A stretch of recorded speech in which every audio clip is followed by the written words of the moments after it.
ప్రభుత్వానికి కన్ను కనబడలేదు. కాబట్టి ఈ రోజు ఈ ప్రభుత్వానికి కళ్ళు తెరిపించడానికి కోసం ఈ రోజు ఒక ఆదివాసీ బిడ్డగా ఒక ఉద్యమకారుడిగా ఈరోజు పార్లమెంట్ కి నేను ఈరోజు పోటీ చేశానని 15వ తారీఖున నేను ప్రకటించిన తర్వాతే కళ్ళు మూసుకుని చంద్రబాబు నాయుడు పలాసలో ప్రకటించాడు. ఆయన మా ప్రభుత్వం వచ్చిన వెంటనే ఐటీడీఏ విలువపట్టి కేంద్రానికి ఐటీడీఏ ప్రకటిస్తామని చెప్పి 3 రోజులు కూడా మేము 3 సంవత్సరాల నుంచి ఉద్యమం చేసిన రోజు కనీసం ఇది ప్రకటించలేకపోయారు. ఈరోజు వైఎస్ఆర్ కాంగ్రెస్ ప్రభుత్వం ఉంది, అనేకమైన పథకాలు ఈరోజు బటన్ నొక్కుతున్నాడమ్మా జగన్మోహన్ రెడ్డి అలాగన్నట్టు ప్రతిరోజు బటన్ నొక్కుతున్నాడు. ఈ రోజు మనకి పూర్తిగా ట్రైకర్ రుణాలు ఎవరికైనా వచ్చాయమ్మా 5 సంవత్సరాల్లో? ఎవరికైనా 5 సంవత్సరాల్లో ట్రైకర్ రుణాలు ఎవరికైనా వచ్చాయా? సబ్సిడీ నిధులు వచ్చాయా? ఎవరికైనా ట్రైకర్ రుణం నుంచి పనిముట్లు వచ్చాయా? ఎక్కడ కానీ ఏ ఒక్క ప్రభుత్వంగా మొత్తం నీళ్ళన్ని తీసుకెళ్లి ఆయన ఖజానాలుగా కదేసుకుంటున్నాడు. ఈరోజు వ్యవసాయంలో ఏదో కడతామని చెప్తున్నాడు జగన్మోహన్ రెడ్డి, 3 రాజధాని కడతామని చెప్తా ఉన్నాడు.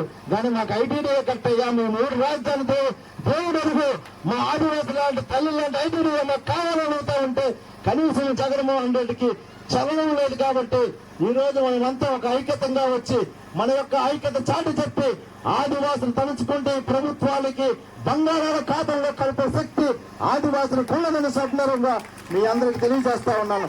దయచేసి నా యొక్క గుర్తు రోడ్ రోలర్ అంటే ఆదివాసీ గ్రామాలకు రోడ్డు రావాలంటే రోడ్ రోలర్ కావాలి.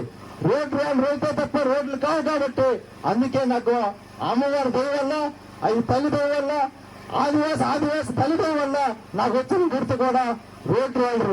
ఆదివాసి గ్రామాలకు రోడ్లు లేవు కాబట్టి నాకు ఆ దేవతో కరుణించి అయ్యా నీకు రోడ్లు వేసుకోవడానికి రోడ్ రోలర్ ఇస్తున్నాను నీ గుర్తుగా.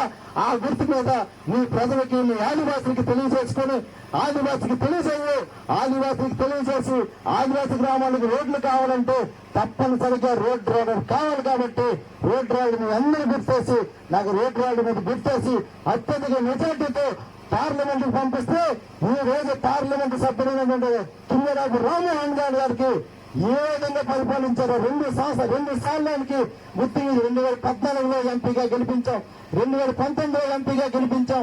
ఏ ఒక్క రోజు కూడా పార్లమెంట్ లో ఆదివాసుల సమస్యల గురించి ఒక్క రోజు కూడా మాట్లాడిన పరిస్థితి ఉంది. ఏ రోజు కూడా పార్లమెంట్ సభ్యుడిగా రామ్మోహన్ గారు మాట్లాడితే ఎవరి కోసం మాట్లాడతారంటే జగన్మోహన్ రెడ్డి జైలుకు పంపించాలా, జగన్మోహన్ రెడ్డి ఎంత డబ్బులు తినేశారు. ఇదే విషయం పార్లమెంట్ లో దాని అసెంబ్లీలో కూడా జగన్మోహన్ రెడ్డి ఒక్కోసారి అంటే అబ్బా ప్రే చేయండి అబ్బా ఒకసారి అంటే వెంటనే ఆయన ప్రే చేస్తాడు. ఏం ప్రే చేస్తాడు? జైలు జగనన్న జైలు మీకు జగన్ ఇది అని చూస్తారు. ఈ రోజు మళ్ళీ జగన్మోహన్ రెడ్డి గారు మళ్ళీ ఓడిపోయి చంద్రబాబు నాయుడు గెలిస్తే అయ్యా నువ్వు ప్రే చేయాలంటే కోడికత్తి సీలు గురించి ప్రే చేస్తారు. కానీ ఆదివాసులు డోలీలు మోసుకొని ఆదివాసి మహిళలు మధ్యదారులు డెలివరీ అవుతుంటే ఆ యొక్క డెలివరీలు ఎవరు కూడా అసెంబ్లీలో వీడియో చూపించట్లేదు. ఆదివాసులు రోడ్లు లేక తాగడానికి మంచినీరు లేక పొలానికి నీరు లేక పోడు వ్యవసాయానికి ఒక్కొక్కసారి నిప్పంటిపోతుంటే అగ్నికి ఆహుతవుతా ఉంటే అలాంటివి పార్లమెంట్ లో చూపించట్లేదు.